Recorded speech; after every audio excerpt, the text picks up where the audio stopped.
ขอความนอบน้อมแด่พระรัตนตรัยอันมีพระพุทธพระธรรมพระสงฆ์เป็นสรณะที่พึ่งกราบแนบไต่ไหวสาถวายความเคารพ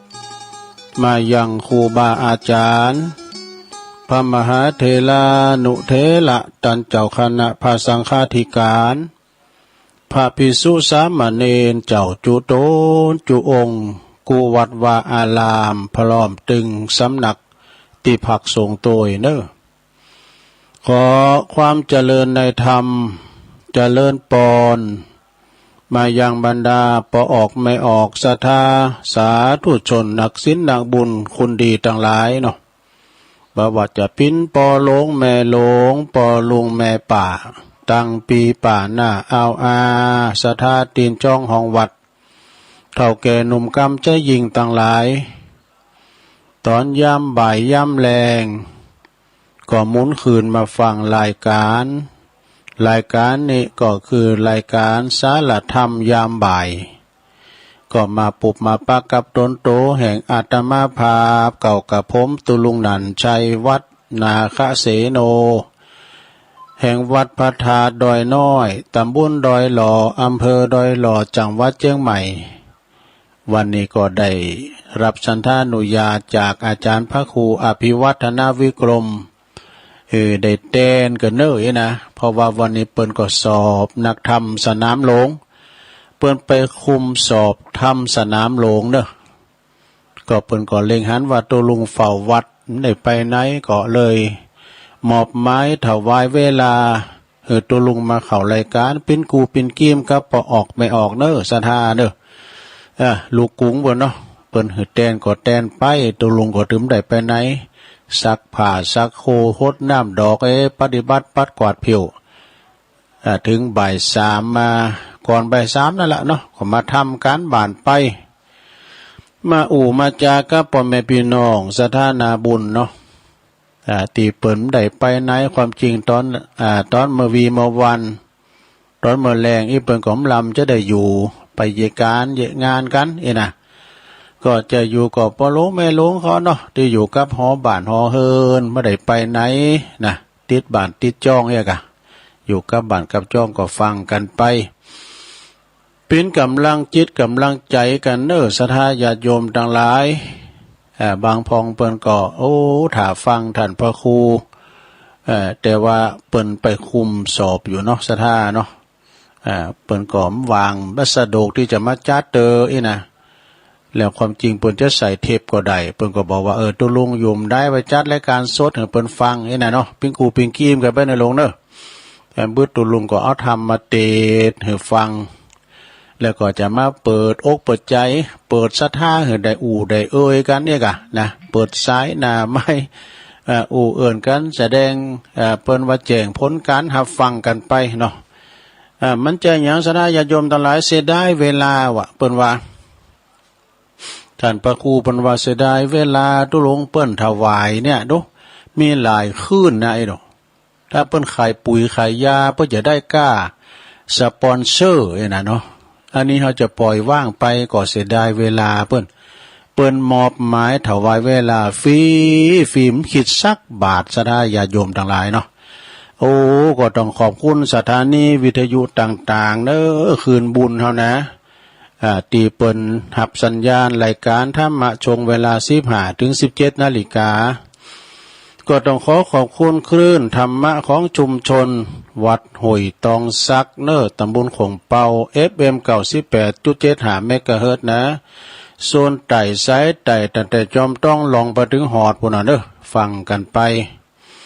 ขอบคุณสถานีวิทยุคณะสงฆ์อำเภอฝางเนอจังหวัดเชียงใหม่ FM 100.25 เมกะเฮิรตซ์พี่น้องต่างเมืองฝางแม่อายใส่ปาการก็ฟังชัดเจนดีตุเมื่อคำย้ำแรงก็ได้ยินอยู่นะก็ฟังกันไปเด้อพี่น้องเมืองฝางขอบคุณสถานีวิทยุคืนพระพุทธศาสนาการศึกษาและวัฒนธรรมวัดไฟหินเนอร์ FM 104.50 เมกะเฮิรตซ์องค์ขลงตั้งในเมืองก็ฟังกันไป ขอบคุณสถานีวิทยุมนต์เสียงธรรมมนต์เสียงธรรมในปุ่นอยู่วัดบุพารามอำเภอแม่แจ่มเด้อ FM 106.25 เมกะเฮิรตซ์แล้วก็ขอบคุณสถานีวิทยุบ้านทุ่งเรดิโอ FM 89.50 เมกะเฮิรตซ์อำเภอสันป่าตองเด้อศรัทธานะอันนี้เป็นคืนบุญนะศรัทธาญาติโยมทั้งหลายที่เปิ้นได้ลิงก์สัญญาณไปนะศรัทธาได้ฟังกันมีเปิ้นเฮาก็ไม่ได้ยินเนี่ยสารากันเปิ้นลิงก์สัญญาณไปเปิ้นเอาอันอื่นมาใส่เนาะเอาขายปุ๋ยขายยาขายสารก็ไอ้น่ะเปิ้นก็ได้สปอนเซอร์ทางปุ่นอันนี้เปิ้นก็หันอกหันใจปอลงแม่ลงเขาอีกได้ฟังนำทำกำเมืองนะทำมรดกทำนะของครูบาอาจารย์เปิดมาเล่าให้ฟังตั้งแต่เจ้ามาถึงตอนเขานอนว่าดูนะก็เป็นกูเป็นกีมกันไปศรัทธาญาติโยมทั้งหลายได้มาพบมาปะกันก็นับว่าเป็นบุญเปิดว่าตื่นจืนขึ้นมาก็เป็นบุญเนาะเฮามีลมหายใจแต่วันหนึ่งได้หายใจถึงวันนี้เฮาก็จะอยู่กันมันได้นะลงนะก็ร่างกายเฮานี่ทำงานตลอดเวลานะทำงานตลอดเวลาอย่างก็คือว่าหัวใจเฮาติ่นตลอดเวลาหัวใจที่มันหยุดติ่นนะแสดงเนาะมันไปหยุดติ่นอย่างใดง่ายๆนี่เครื่องปั่นไฟนี่นะสดาอย่าโยมสูบเนี่ยนะมันก่อนนี่หนังไขย่ามาสายก้ายนะกันเครื่องมันดับไว้นะสูบมันมันน้ำมันมีมันดับไว้นะมันหันยังอ่ะคือว่าเป็นป้าหมุกมันจะเนาะหัวใจนี่นะก็เดียวตุลุงจะเอาเรื่องกายกับใจเนี่ยกายกับใจมันเป็นจะใดเบื่อจะเล่าให้ฟังนะเอานี่มาไว้ก่อนสนะญาติโยมทั้งหลายนี่อันนี้นะเปิ้นว่าเสียหายนะเสียหายมันยังเปิ้นก็บอกว่าอีเนอสะทาเนออันนี้เป็นคติธรรมของท่านพุทธทาสภิกขุนะนักปราชญ์แห่งประเทศไทยเปิ้นว่าเรื่องสั่น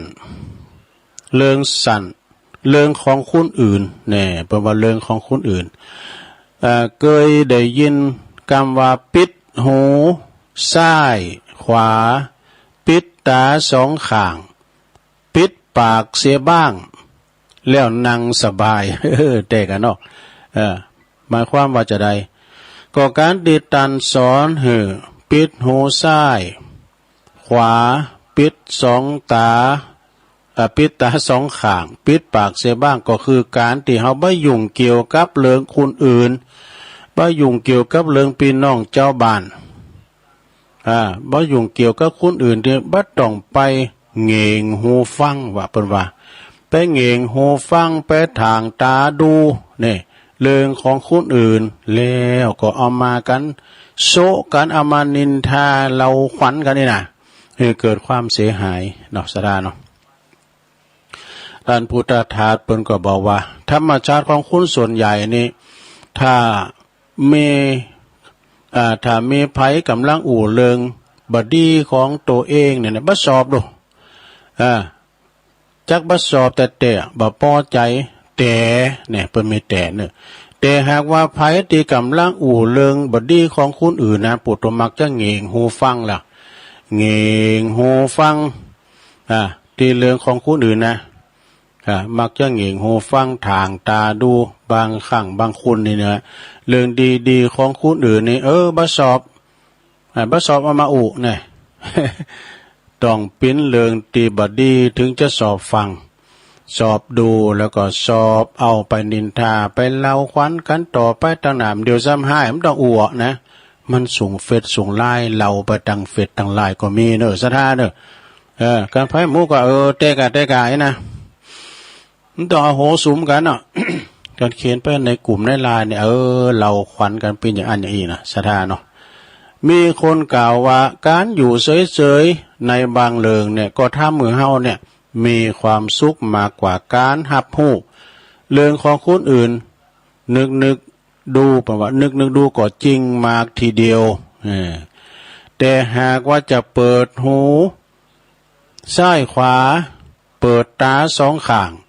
แล้วก็เปิดปากนี่นะก็ควรจะเปิดหาธรรมะนี่สระเปิดหาธรรมะเนาะตามกรรมตีหลวงป่อพุทธทาสเปิ้นได้ประพันธ์ไว้ว่าเปิดตาให้รับแสงแห่งพระธรรมนี่ยิ่งมืดค่ำยิ่งเห็นชัดถนัดถนีสมาธิมากยิ่งเห็นชัดถนัดดีนี่วิธีเปิดตาใจใช้กันมา อันนี้นะอันนี้เรื่องของตาเนาะต่อไปจะเป็นหูเนาะเปิดหูให้ยินเสียงสำเนียงธรรมทุกเช้าค่ำมีกล้องไปในโลกล่าล้านปีฟังให้ชัดเต็มอัตราคือเสียงแห่งสัญญุตาค่าสุดใจนี่อันนี้เป็นหูต่อไปเป็นปากในลงเด้อปากนะปิดปากสนทนาพูดจาธรรมวันยังค่ำอย่าพูดเรื่องเหลวไหลเนี่ยพูดแต่เรื่องดับทุกข์ได้โดยสัจนัยไม่เท่าไรเราทั้งโลกพ้นโศกแลเนี่ยเปิ่นเขียนไปหน่อยว่าน่าคิดและก็น่านำเอาไปปฏิบัติเป็นอย่างมากหลายครั้งเฮาตุกเพราะเรื่องของคุณอื่นเยอะแยะมากมาย จบสดาญาติโยมทั้งหลายขอบคุณคุณแม่ทองคำพรหมมินเนอะเปิ้นอยู่ปุ้นอินเดคินแม่แตงสุงเขาประโกฏ เขาทานเนอะสถาเนาะอันนี้ก็เป็นคติธรรมของหลวงพ่อพุทธทาสภิกขุเนาะเอาละสถาญาติโยมทั้งหลายแปดดังคติธรรมไปละต่อไปตุลุงจะได้เตธรรมกันเนอะเป็นธรรมะบรรยายเนอะสถาเนอะธรรมะบรรยายเรื่องหยังเจ้าได้เอาอันเนี้ยก็เสาห้าขันห้า เจ้านี่นะวันนี้จะเอาจะบรรยายอันนี้เป็นธรรมสาถาโวนะมรดกธรรมลักษณะของคุณเฒ่าเนี่ยตุลุงเคยเอามาวาแล้วนะสดาเนาะเฒ่าคุบเขากลางจานเฒ่าหลักหาลานน้อยอ่อนนี่นะ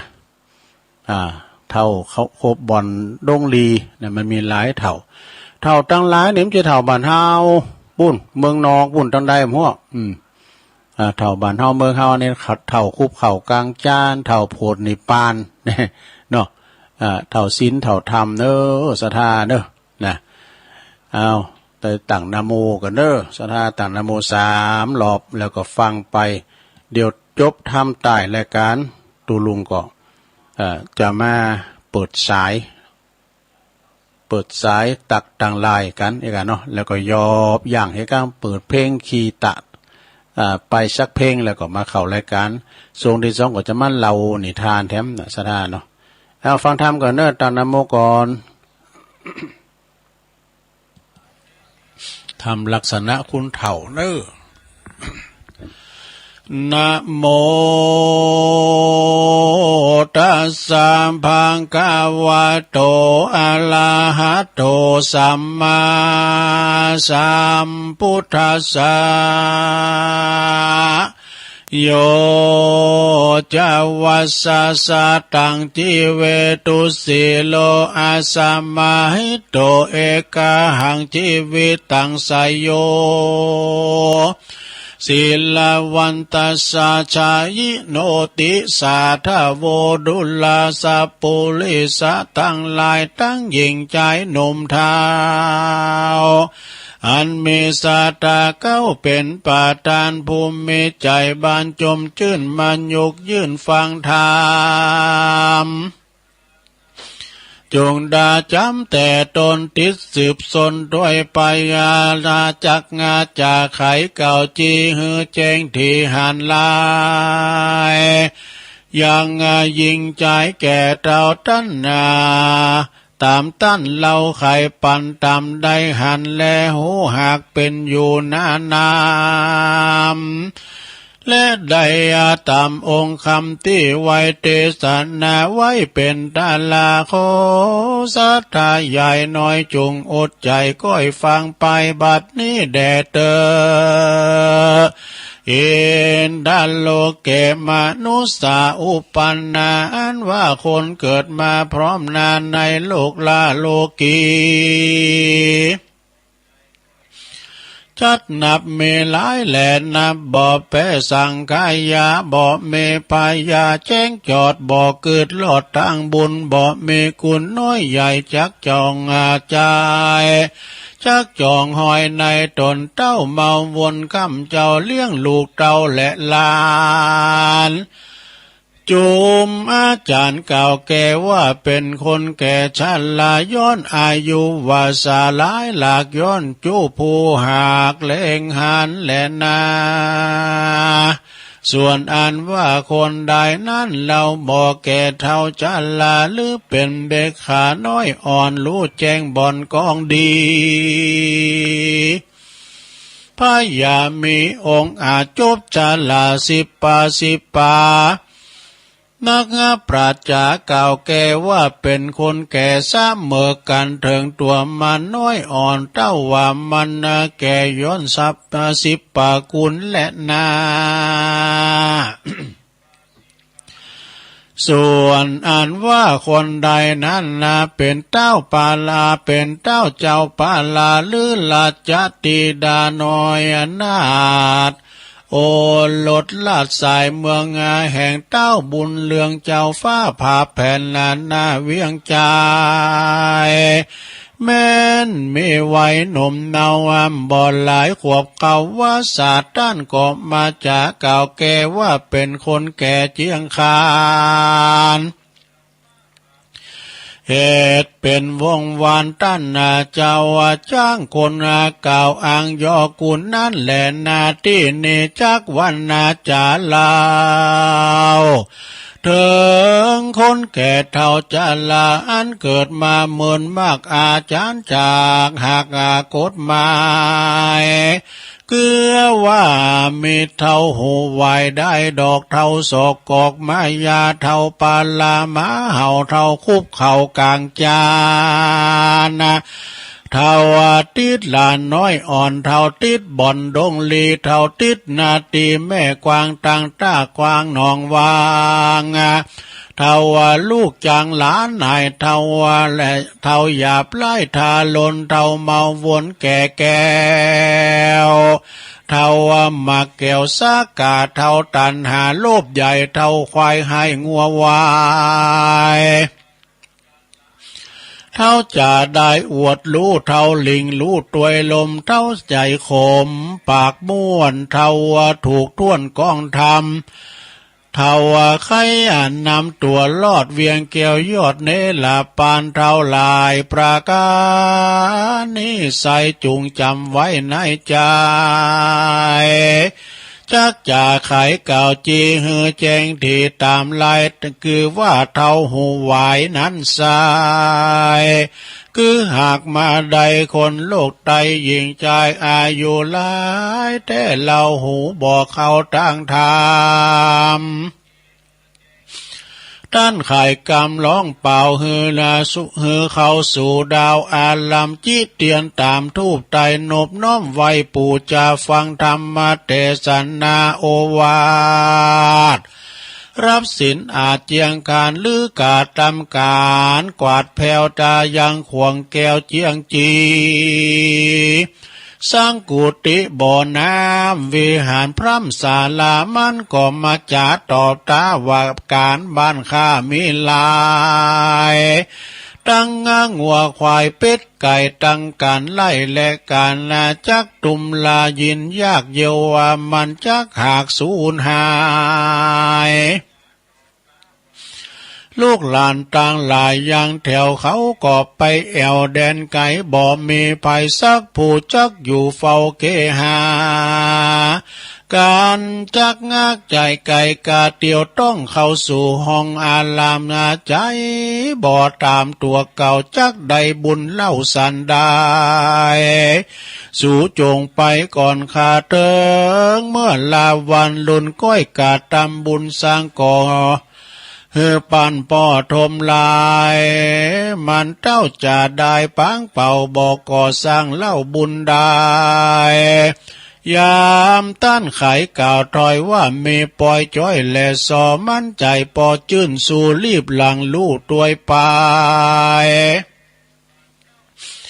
มีการใดละไว้ขดเข้าไกวงในการบทใดแจ้งที่ถูกตัดที่ใจตนตบมือซาสนโหร้อ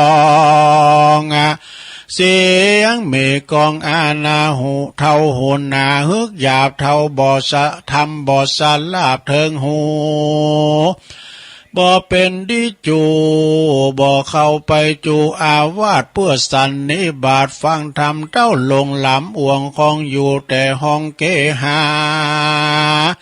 นักปราชญ์บอกเล่าคนแบบนี้เล่าก็คือคนเท่าหัววายนั่นแหละนะเท่าศอกอกนั่นใส่ตั้นว่าไว้เป็นหมายว่านับเมลา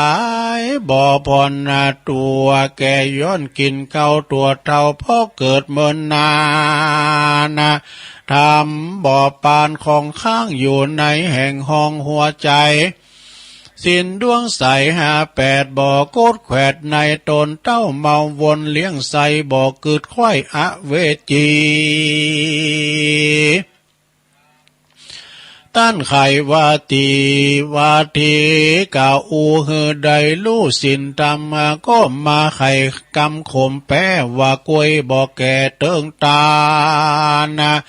จากปกปันอุกไว้ก็บ่อาจสุขใดดังใจกินลงไปยินยากบรรจังฝาดติดปากติดคอนาน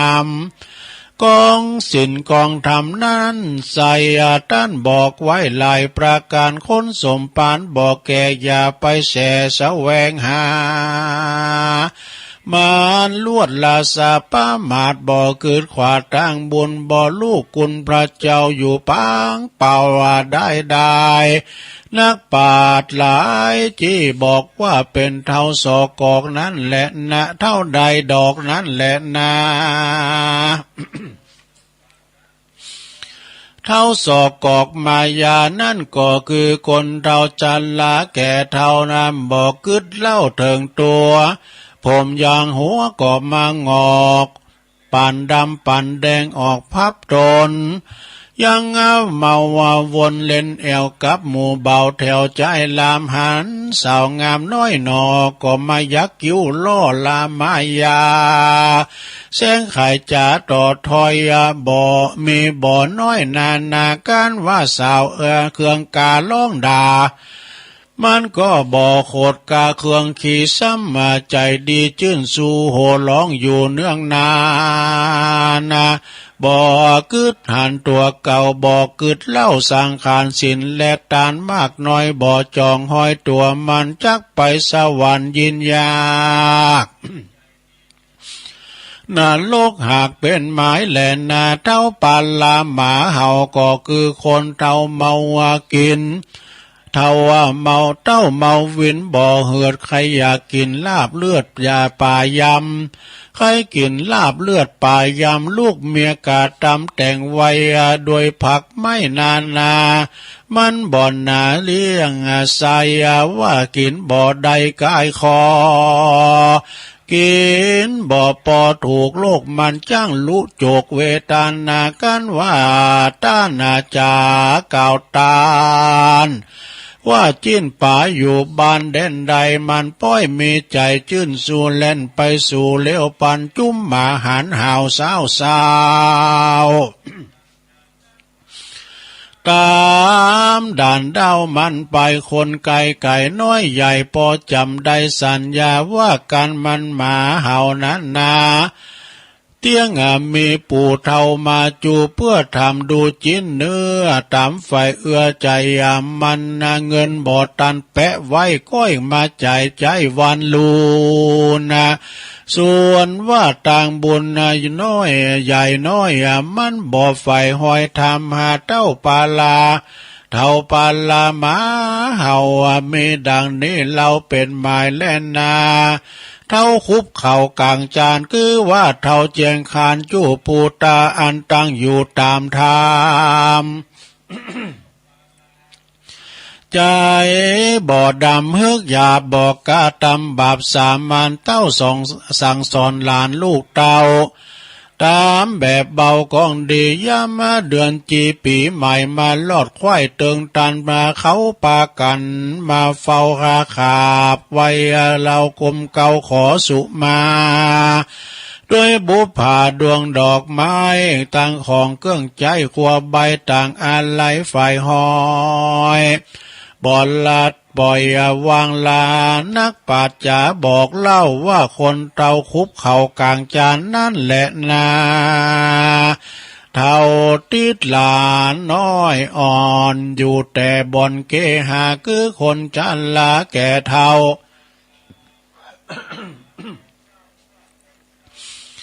ทุกคำเจ้าแรงงายลำบ่อพันภายกาพรากออกไปจากเรือนตนย้อนเมาวนจองหอยลักหลานอ่อนน้อยยิ่งใจ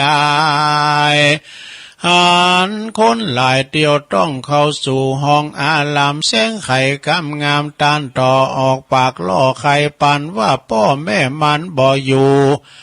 มันไปเยอะการอยู่ไกลตาคาใดลุมลาพอเฝ้าเลี้ยงลูกเต้าแตนมันที่แต่เท่าติดวันนั้นลานน้อยใจห้องใจจองหอยเด็กขาจากงับปัดว่าไปวัดวานนั่นก็มายินยากย้อนว่าคนเท่าหากติดลานใจบ่อปานกึดไข่จักไปไวประธรรมจักไปไวประธรรมหันคนนาน้ำหนุ่มเท่าไปฟังมากเต้าลวงลายยินละอายจะหมู่เอาหลานเป็นกู้ตวยไปเฮอหลานเตรียมใจร้องไห้แสงโคตรไม่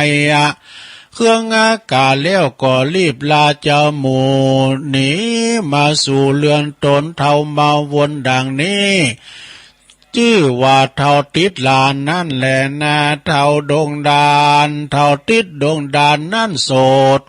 คือคนเท่าใจโหดปาลาแบกปืนยานนาไม้แอวซอไซดงควางยิงฟานกวางสัตว์ป่าตั้งนกล่าบินบนใส่ขาดตำโยนเฮาใส่ขาดตั้มโยนหอกหาวไปไข่จูด้านดาวดงนา นำซาตาข้ำเจ้าเลี้ยงลูกเต่าเมียแปลงบ่อกึดนะแยงตัวเก่าอันแก่เท่าถึงวานะการดับขันมวยหม้อเตี้ยงบ่อลอดอาบายแหลนาเท่าติดนาตีต้ากวางตังบวกกวางหนองวังจักงาใดเป็นจักเป็นตุกงาขังอ่าวไม้ในโลกไตสงสารวิบากปานตอบสายบอดใดป้นง่ายดีหลีแหละนาต่อไปก็เป็นเท่าลูกจางล้านนายคือใดแก่เท่าสัวกาทาลนดาราลูกหลานตนบ่ขาดใจเฮาหาดปาลาอันสั่งมาพิตาต่อตอยกำปากย่อยจาลายตาด่างัวควายเป็ดไก่พดมาใส่ปุตตาจุเวลาค่ำจาวะจูคาบเข้าแหลงไงไผบ่อแฝงอยู่เฝ้าย้อนว่าคนเท่ากาลีลูกหลานนีลีซอนไปอยู่บ่อนไกลตาคนนาบ่รู้ว่าก็มาเก่าอูเตียนควันว่าลูกหลานมันน้อยใหญ่บ่กึดไข่เถิงคุณที่แต่ก็คือเท่าทารุณหยาบลายลูกหลานนายนี้หลานนั่นแหละนาเท่าหยาบจ้าทารุณคือว่าคนเท่าบางคนนั่นใส่บ่กึดไข่สัญญาบ่พิจารณาตัวเก่าว่าตัวแก่เท่าตั้งวันบ่กึดฝันต่างลอดตุมลาดทอดสินธรรม เต้ากาตำบาปกาคือคำกางัวควายอาคาหมูขายเลี้ยงไส้ต่างเป็ดไก่ปูปลาบ่อขุนน้ำไฟหอยยังสัตว์ใหญ่น้อยเตียวดินบ่ออาจินกึดลอดยังเว้นขอดป่าป้ากำใจมัวดำฮึกหยาบข่มขั้นนาบลาวีเบียดเบียนขวีปี้นองต่างคนร่วมห้องโลกานักปราชญาบอกไว้ ว่าเป็นเท่าบาปใบทาลนนั่นแหละนาเท่าราทาลนแก่แก้วก็คือได้แก่เท่าแก่แล้วน้ำนาพอกายยาก็มาหดหูปากจ่าฟู่บอมไม่ฟันใจติดนะพันแต่เราบ่เกิดเข้ากองทำกินเหล้ากินเหล้านานน้ำบ่ย่อนเอาเด็กน้อยอ่อนเป็นสาหายแอวพันภายขึ้นล่องใจจ๋าหัวร้องเนืองนานจุ้มเขาหันจี้บอกว่าคนเท่าศอกกอกนางลายเกิดเมินหลายเสียเปล่ากินแต่เหล้าเมายา เอาเด็กขาเล่นแอวเรียกว่าเท่าแก่แก้วเมาวินนั่นแหละเท่าหมักแก้วสักกาก็คือคนเท่าจันลาเท่าแก่ใจพัดแผ่เมาวนการเลื่อนต้นละไว้บ่ใส่ใจโทษทำสวะวางตำนี้แอวเล่นมาแก้วสากาตั้งหูตาฟังข่าวซบอยู่ดาวแดนได้งานไม่ในลูกควายบอกว่าไก่และไก่รีบเร็วไวไปแอวเล่นมาแก้วปันพันนานจับรางวัลก็ได้ปอเลี้ยงใส่กายาจับรางวัลนั้นป้ายการขายของอยู่บ้านตัวยไปลูกนี่ไก่แหนงนายเมียก็มาป้ายนี่หายนี่เข้าของเมน้อยใหญ่บ่เว้นไว้อันใดลากอันนำไปบ่จ้าเพื่อต่อตาปันพันนันของจุอันใหญ่น้อยก็ลวดกากาดก้อยสู่หายสูญปางไปลุนเมื่อลาบ่มีเสื้อผ้าติดตัวนั้นแหละนาเท่าตันหาโลภใหญ่คือเท่าพร้อมไข่เงินคำเข้าของนานนำร้ายแหละเอาบ่เอาแผ่เตตานะตั้งอาหารค่ำเจ้ากินแต่เข้าได้จิ้นป่าลายกองกาดบอกกึดขวาดจ้าเถิงเต้าลำเปิงซอไซหาเขาของไว้ทมนาการวัดว่าก่อสร้างก็บ่อไฟอ้างออกถวายย้อนวีบากลายปางก่อนมาไล่ต้อนตัวตันย้ำดับขันมวยมางบ่อใดยามดับขันมวยมอดบ่อใดกอดตัวไปเหือลูกหลานใส่ใจพี่น้องมาจุดฟ้องตกปานบิดแบ่งกันช่วยใจหมดเสี่ยงไข่ดีลีตัวตายเป็นปีตกถอยบ่บุญบ่หอยตัวไปเตี้ยงผ่านใจตำนาจายามเกิดชาตินาไปลุนนั่นแหละนาเตาควายให้วัววาย ต่อไปก็เป็นเท่าควายให้งัววายคือเท่าอยากพายใจเพศบ่รู้สังเวชคุณบ่มีเมตตาก่อเกลือบ่ไฟเอื้อกองธรรมมีใจมืดดำหยาบจ้ากาดตำบาปกาเรือหลายคางงัวควายบ่อเหือดมือเปื้อนเลือดถึงวานใจมันตันมืดบอดใบบ่เกิดไข่หันกุลงัวควายลากหนุนงัวควายหนุนจักลากเขาของมากนำนาตั้งไถนาสวนไล่บอกว่าไก่และไก่มันป้อยเมใจกำเสาขาเลี้ยงลูกเต่าเมียแปลงจับหลังคนนั่นใส่ เยนาควายบวนละมวนก็จักจวนเจ้าหมูคาควายสู่ซุมกันบอกกึดหันตุ้งกวางความว่าควายช่วยสร้างเผื่อไทยตั้งกำจังไหลหยาบจะเตียงตอบตาตัวตันนั่นแหละนาเท่าจะหลายอวดลูกก็คือเท่าจะจะลายลูกโอบายหลายแหล่ลูกจูแง่ปราจุปาการลูกตังเนปานจันฟ้าลูกการโลกลานา ลูกตังยาวิเศษสัตตาเพศอาคมจาบ่สมกรรมปากาตะ จะบ่สมกรรมปากตัวมันหากนี้ไกลต้านจ่าไขกะอูว่ามันว่ารู้จุปาการบอกต้านตันใส่บาทตัวมันขาดเป็นปีสินดวงดี58บอกกดแขวดกับตนเต้าเมาวนหนุ่มมาเท่าเต้า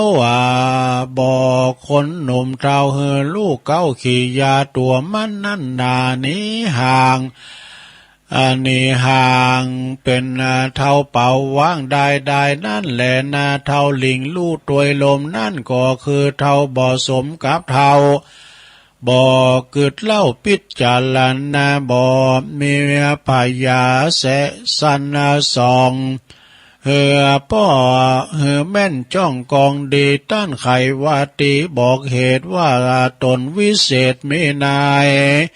บอกว่าไก่และไก่รีบสาใสไปปันยอมือปันขาบไว้ขาบ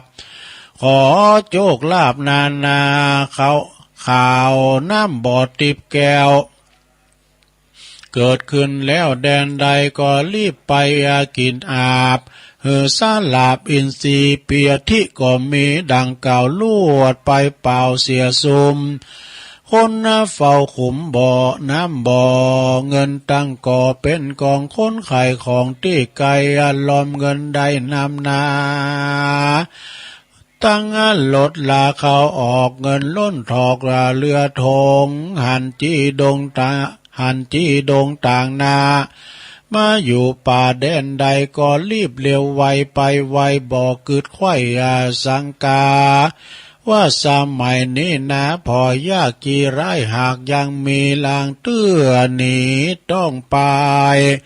ย้อนว่ามีตดไล่กวนเมืองเอาผ้าเหลืองตุ่มปาดใจเฮาหาดมัวดำมาส่วนจีตาลงทำนั่นเราก็มีมากเต้านำนากวนพิจารณาหลายตังอย่าได้ฟังยอกุลคนนามาหนุนสุยอายุเฮือลิงลู่เป่ามัวเมา ตัวกรรมข่าวลมแล้วชื่อว่าคนเทาเมาลมและนาเท่าใจขมปากม่วนคือเท่าอ่อนอ้วนวอนใหญ่คำมาจากกำใดชื่นจอยฟังอ่อนอ้อยวอนหูบ่มึงกูบอกกล่าวกำมึงกูบอกกล่าวเพื่อนนองแนวใจคนส่วนว่าใจตนนั้นเราดำกำเศร้าปานพีดังกำมิแต่ก่อนเช่นปุ่มหม่อนซอนลานว่าคนเท่าปากหวานคนปากหวานคนสมนาลกบ่มไปในนั่นแหละนาเท่าทวนถูกกองทำนั่นก็คือเท่าใครนำตัวลอดเวียงแก้วยอดเนลปานะคือเท่าใจหานจื้นจอยอยู่ต่ำถอยกองดำปาปากำน้อยใหญ่ละเว้นไว้เสียไกลใครกำใดออกปากบ่เว้นจากเสียสินเต้าว่าอาจินใครลอดเวียงแก้วยอดเนลาปาน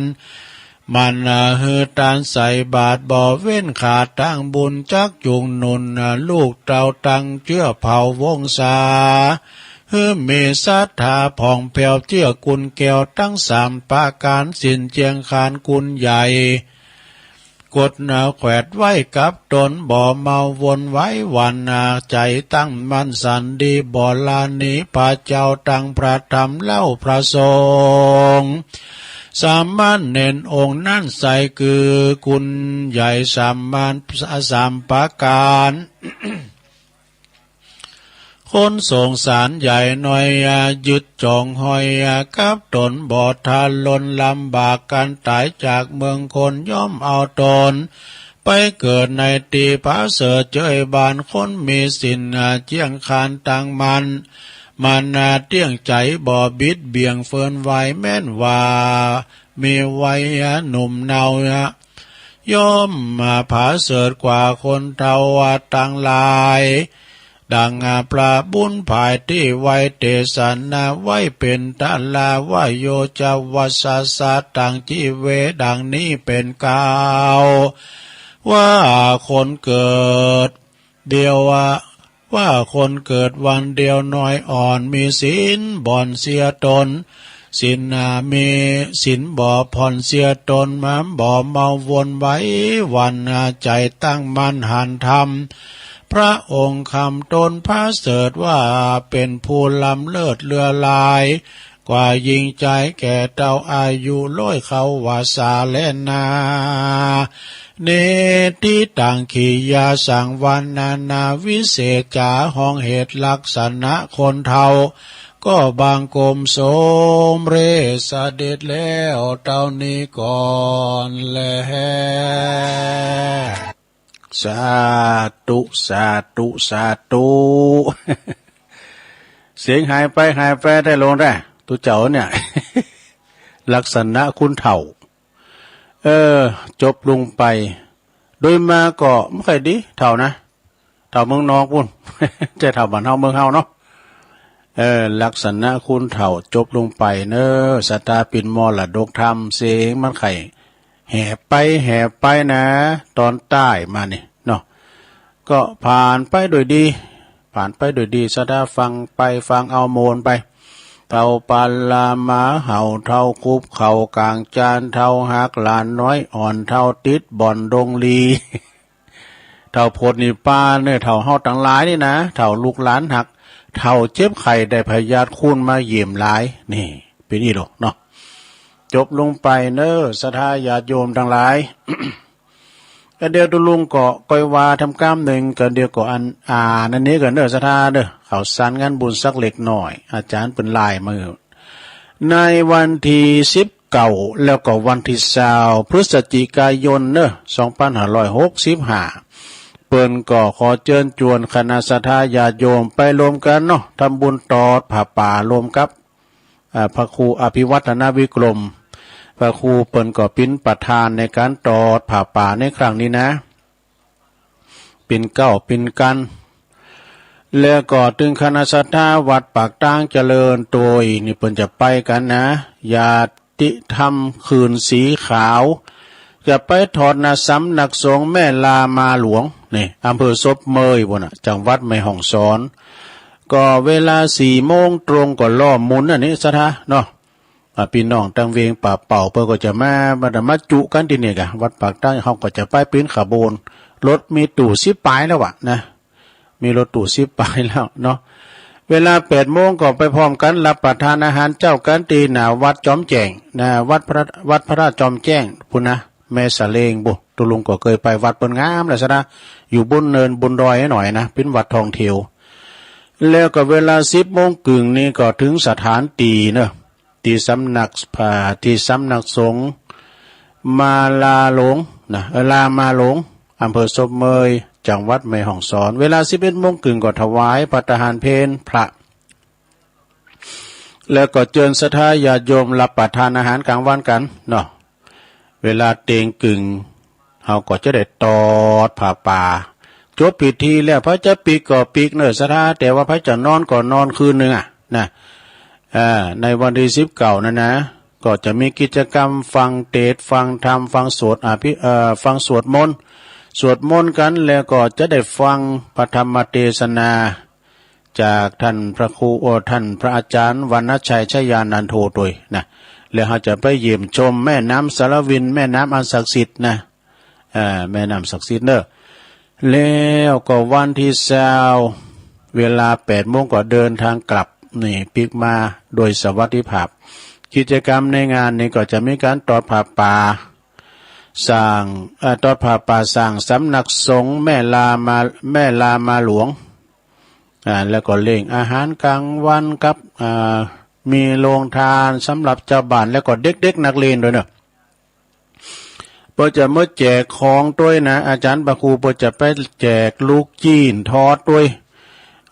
แจกอันซาลาเปาตัวนี้เนี่ยพระมีของแจกออกไปเนี่ยเสื้อผ้าอาภรณ์ก็ได้กันเนาะเล้งก๋วยเตี๋ยวท่านเนาะอันนั้นก็ในวันที่19วันที่20เนอะโยมเนอะไปรวมกันนะรวมกินรวมทานรวมกันอันนี้ก็แม่จันสมเปิ้นก็แจ้งมาตั้งลายเนาะแม่สีดาจากเว้งป่าเป่าฟ้าประทานโดยแม่พันทาวันนะตัวเนอะอันนี้ปอคันทาวาโต้งปุย ไอปีชาเฮาแล้วก็ไอบรรจงกันทวงจากน้ำดิบเนอรัตนกุมารไหวสาบารมีธรรมอาจารย์ท่านพระครูนะครับเนอป่ารกฟ้าโยมปีน้อยนะยุพินหอมมาลาอันนี้เป็นอยู่บ้านแม่โยกเนอะแม่โยกแม่กุยแม่โยกอันเดียวนะ นาอันสารกลางจังหวัดเชียงใหม่กลุ่มเทพารักษ์19เดินเพื่อนพ้องน้องพี่นิกรชัยน้อยหนองล่องหนึ่งเนี่ยฟังอยู่เนอะตุลุงยินดีเนอะอุ้ยสาวคุ้มตะวันโดยแม่สีทรจากชัยประการแม่มาริวันโดยจากแม่อายชมรมสกาย79โอ้ยายจันนะคุณยายจันเรือนใสแม่จันเรือนใสเวงตาการเนอะแล้วก็มีวัดมณฑาทิพย์51นะแม่ครูทองคำที่วงคำจากเสาหินสีโบบานคุณแม่การดาสีเนตรฟังจากหางดงชัดเจนดีนะแม่สุรินทิพย์บุญเลิศกดตักมาไหวซะตุลุงฟังอยู่เจ้าแม่เดือนเพ็ญทิมวางนะน้องหานำบ่อโลงนะแล้วก็มีคนดอยนกยุงไหวสาบารมีธรรมหลวงปอเนอะคุณแม่จงดีเชื้อกันทานี่เปิ้นว่าให้5 ล้านวะ คุณแม่จงดีเชื้อกันทานี่เปิ้นอยู่ปุ่นเมืองฝางพุ่นเด้อนะไอ้บารมีวังใจชิดอันนี้เปิ้นอยู่ห้วยโจดไต่นี่นะศรัทธาญาติโยมทั้งหลายโอ้เปิ้นกดตักกันเข้ามาเปิ้นว่าถ้าโทรมาถึงแต้นนะตุลุงเอ้ยขอตักทั้งหลายตักไปหมดเรียบร้อยเนาะโซนนี้เลยได้หา6 นาทีตุลุงก็ร้องเสกคืนพอเด้อไว้จะโทรมาส่งแหลกนี่นะทำแต้นก็ส่งที่2กลางวันนี่มันจะแผ่วนะศรัทธาเนาะลองโทรกันมาเสกคืนโทรมาที่089556506นี่ลองโทรกันมาเมื่อวันในคุณฟังก่อมป้อหลายคุณโทรก่อมป้อนักแต่ว่าตักไปตังลายก็ตักไปแล้วบางทีนี่ก็เปิ้นไปเยการพระจะมาฟังตุลำเหลอนะเนาะเจริญปอนไว้สาครับโอ้น้องบิวน้องบิวนี่ตลอดแต่กันเนาะขอบคุณน้องบิวหลายๆเด้อครับจะได้ขอคือกำลังใจตุลุงสุขภาพแข็งแรงครับผมโอ้ขอบคุณน้องบิวแต่ครับครับเจริญปอนโอ้น้องบิวนี่เปิ้นฟังตลอดเจริญปอนกับไว้สาตุลุงสวัสดีเจ้าแม่อยู่ตั้งใดอยู่จำตองป่องเปล่าแม่ละอ่อนเจ้าอ๋อแม่ละอ่อนเนาะเจ้าอยู่คงเป้าคงเป้าหมู่15เนาะโอ้มีหลายคงเป้าจำตองบ้านนาคาลักมัธยมจำตองเจ้าข้างโรงเรียนก็ใกล้ๆกับสถานีก็ชัดเจนนี่เนาะเจ้าคัดดีดีแล้วขอบคุณแม่ละอ่อนเด้อถามม่วนมันแถวเสียงมันแหบทั้งปลายเฮ้ยตุลุงอาการนี้มีการได้ทำอย่างก็จะกินลักษณะของคุณเฒ่าอ่ะคนเฒ่ามีหลายแบบเจ้าเจ้าสาธุเด้อแม่เด้อเฒ่าอย่างเฮาตั้งหลายนี่เป็นเฒ่าศีลเฒ่าตาลเด้ออันนี้เฒ่าเมืองนอกพุ่นเมืองหยังหัวเจริญปอนไหว้สาเจ้านี่แม่มะลิวันพี่พ่องามเจ้าวันไม่อายฝางไม่อายฝางเนาะ เจ้าฟังเจ้าแล้วเนาะแม่เจ้าฟังมันคนเท่านั่นค่ะดีแล้วฟังส้มๆเลยบอกแข้งแม่น่ะแม่อายเจ้าบ้านด้านน้ำเมืองน้อยเด้อเนไม่ได้เจอกับเราเนี่ยอันแข่งขาบดีบ่ได้ไปเอวเนาะน้ำเมืองน้อยยาถาธงฝากความคิดถึงไปด้วยเนาะยินดีแม่เนอเจ้าบุญรักษาเนอขอสุขภาพเนอสาธุสาธุกำลังใจหน่อยเจ้าพี่น้องตั้งบุญตะกะบ้านตะกะหน้านุงสูงซองห่างต่ำบนด้วยเด้อหน้าคำเขานะเจริญปอนไปสาธุลุงแม่อยู่ตั้งใดแม่ติ๋มอุโมงค์ฮะแม่ติ๋มอยู่บ้านอุโมงค์แม่ติ๋มไม่เนาะอุโมงค์ใกล้บ้านปัจจุบันเนื้อไก่บ้านแม่บุญด่วนเนาะบุญด่วนฟ้อนดาตลอดเลยเนาะโอ้ขอบคุณแม่ติ๋มหลายๆเนอะอุโมงค์หลับปูเนาะกำลังใจท่านเลยเนอะสาธุขอบคุณแม่ติ๋มเนอะสาธุเจ้าป้าแม่บุญด่วนก็บอกเพิ่นโทรมาพ้องกะบุญด่วนฟ้อนดาบเจริญปอนกาไว้สาเจ้าตุลุงเจ้าแม่พันกันนี่เจ้าแม่รักเจ้าแม่พันก็ให้หน้าให้ตาไปดูเนี่ยแม่พันป่าบงอันปอกให้สบายป่วยไปเยี่ยมไปตลอดเอกาเป็นละเปิ้นเนอเตว่าบุตรเทวดานะทั้งหมดวงเป็นเสียแล้วเจ้าโอ้เสียเมื่อวันที่5นี่เจ้าตุลุงโอ้ขอแสดงความเสียใจพี่ย่าเพิ่นไปสวรรค์แล้วเด้อมันก็ดีแล้วนั่นน่ะมันก็ไปตามเนาะสัจธรรมเนาะเจ้าดีแล้วเราทำบุญเพิ่นตุลุงเป็นเหมือนเป็นเจ้าเป็นธรรมดาเอาไปทำจนเป็นตีแล้วขอบฟังแล้วก็ม่วนนี้เนาะเข้าใจดีเจ้าขอบคุณหลายๆเด้อแม่พานเด้อเจ้าสาธุพี่น้องฟังมาแล้วเด้อพี่น้องเมืองฟังมาแล้วโอ้เข้ามาใหม่ลุงกับมือมอไปหน่อย0899555656ปอจีเขาเหรอปอจีเขาปอเนี่ยคำบุญนะแม่บุญปันเนาะตาเหียงพี่น้องบันหวยงูในหวยงูในเจริญปอสมจิตด้วยเนาะเจริญปอนลุงฟังอยู่นะเจ้าแม่เจ้าโอ้มึงฟังเถอะละแม่โบพัดกุหลันเนาะฟังโทรไปฟังมาได้ยินวันเดียวกับล้อมกันนั่นแต่ก็ก่อนนั้นเอาอาจารย์เบิดตุรุงเตนมันน่ะมวยเตนกุหลันต้นซ่านตุรุงเตนทำกับหมอนนี่ล้อกันเนี่ยฟังมาโอ้ขอบคุณเสียงฟังเมื่อ2 โมงไปเมื่อเพลงออกเพลงดาวน้อยออกนะพวกก็มาอยู่พวกนี้จะไม่กิจกรรมเนอะไหวพระหับศีลเนี่ยโยงเข่าบาทเขาเนี่ยค่ะวันเสาร์เนาะที่เปิ่นเตะสามรูนเนี่ยกับมาได้เบอร์โทรเปิ่นน่ะมันได้โทรไปเปิ่นอันนี้ครูบาแดงก็อยู่พูดไม่เข้าใครเปิ่นเตะทำพุทโธเน็ตก็แล้วกันเนี่ยครูบาแดงพระครูชลทานพิทักษ์ยินดีแม่บ่พัดหลายๆเด้อเจ้าคุณหน่อย0899555656เมื่อคืนเบิดก็ฟังหลวงพ่อเด้อหลวงพ่อพระครูสุจิตานุรักษ์เพิ่นก็จะมามนต์นำมนต์ออนไลน์เจริญปอนการนมัสการเจ้าสีโพธารามแม่สุแก้วอ่ะเจ้าแต่โคบ่ตันเปิ้นเจ้าเต้นแล้วพระเจ้าก็ฟังอยู่นะเจ้าโอ้สีโพธารามเนาะเจ้าสารปีขอบคุณหลายๆนี่แม่เด้อสาธุเจ้าสาธุโธสายแน่นอยู่เด้อนี่นะสายแน่นนะอยู่เด้อพี่น้องเมืองฝางไส้ประกาศเจริญปอนกราบไหว้สาเจ้าตุลุงแม่บัวพินนะแม่บุญพินนะเจ้าตีตามก่อนแจ้งกับฟังไว้ค่ะถึงตุลุงตอนบ่ายก่อนค่ำกับฟังตุลุงอยู่นะเจ้าดีแล้วสุขภาพแข็งแรงนะตุลุงเนอะฟังอยู่นะเจ้าหลายเป็นกำลังใจเจ้าสาธุ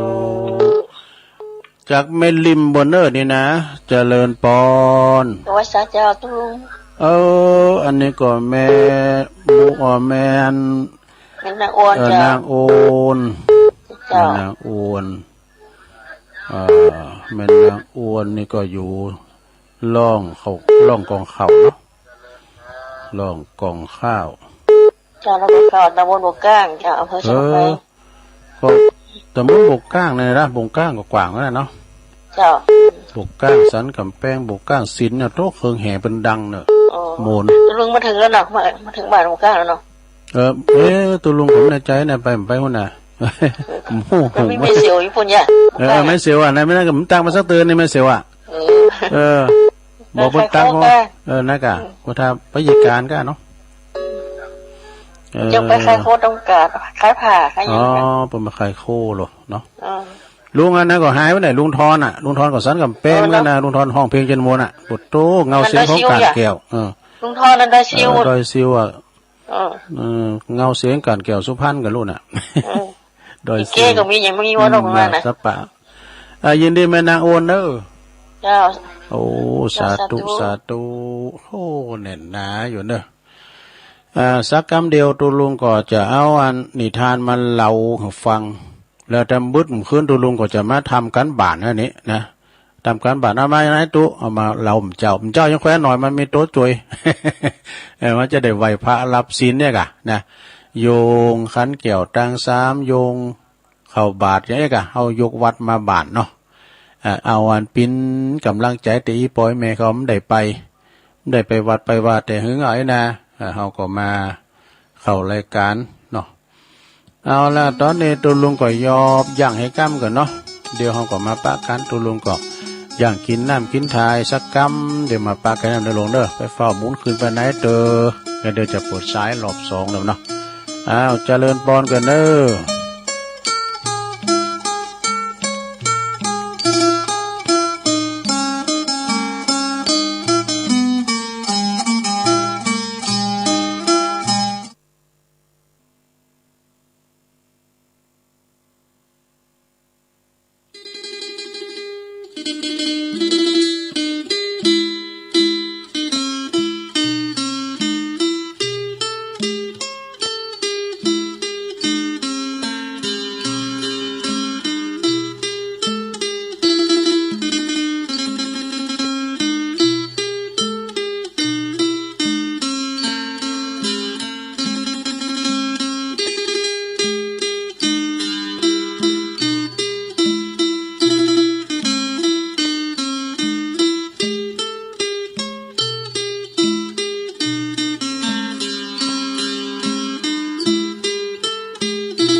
เอาแล้วศรัทธาญาติโยมต่างหลายเจริญปอนรอบ2เด้อ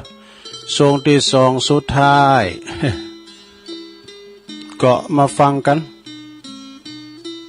คณะนิตันต่างหลายกำลังหับฟังรายการสาระธรรมยามบ่าย ซึ่งก็ตามปกติแล้วก็เป็นรายการวันศุกร์ในท่านพระครูอภิวัฒนวิกรมวัดปากตางเจริญเปิ้นก็จะเข้ารายการวันศุกร์เนาะวันนี้วันศุกร์ศรัทธาญาติโยมทั้งหลายแต่ก็เนื่องจากว่าอาจารย์พระครูเปิ้นเป็นพระครูโดยแล้วก็เป็นกรรมการสนามสอบโดยเอกเปิ้นก็เลยติดงานสอบนักธรรมเนาะสอบธรรมสนามหลวงก็บ่สามารถที่ว่าจะมาจัดรายการใดนะปิกคำพองเตก็ปิกเจ้าพองแต่กรรมการเนี่ยต้องปิกรุ่นเปิ้นน่ะซะเนาะถ้าเตก็หน่วยเนื้อไปมาตรวจงานพองกาเอกซะนะแล้วก็เปิ้นก็เลยมอบหมายถวายเวลาให้ตุลุงก็ไม่ได้ไปไหนเฝ้าวัดเฝ้าว่าก็มาปิ้นกูปิ้นกีมเนาะมาจัดรายการไปฟังกายเสียงกันเถอะเนอะนะเพราะว่าตุลุงก็ปิ้นลูกกุ้งเนาะช่วยกันไปประคับประคองกันไปปิ้นกำลังคิดกำลังใจกันไปจะเนี่ยเนาะศรัทธาญาติโยมทั้งหลายในรายการสาระธรรมยามบ่ายวันพุธวันเสาร์มีเนอะยามนี่นะเวลาหมออิ่มมีวันเสาร์วันติดบ่มีเนอะมันจะมีการวันจันทร์ถึงวันศุกร์นะ รายการสาระธรรมยามบ่ายก็หลากหลายครูบาอาจารย์นะเพิ่นก็จะมาจัดรายการสถานีก็ออนไลน์ไปหลายตีนะออนไลน์ไปหลายสถานีพี่น้องเมืองเป่าเมืองฟังพี่น้ององค์ขลงในเมืองแม่แจ่มตัวเองนะสดาแม่แจ่มก็ฟังกันอยู่ก็ฟังกันไปเอามาเล่านิทานกันดีกว่าเนาะอันนี้ก็เป็นมีเรื่องมาว่ามันมีคุณรวยอยู่คนหนึ่งนะสดาคุณรวยนี่ก็แต่ว่าระดับเศรษฐีก็ว่าได้เนาะมีมาว่าคุณรวยนี่เปิ้นก็อยู่กรุงสาวัตถีนะเปิ้นก็มีภรรยา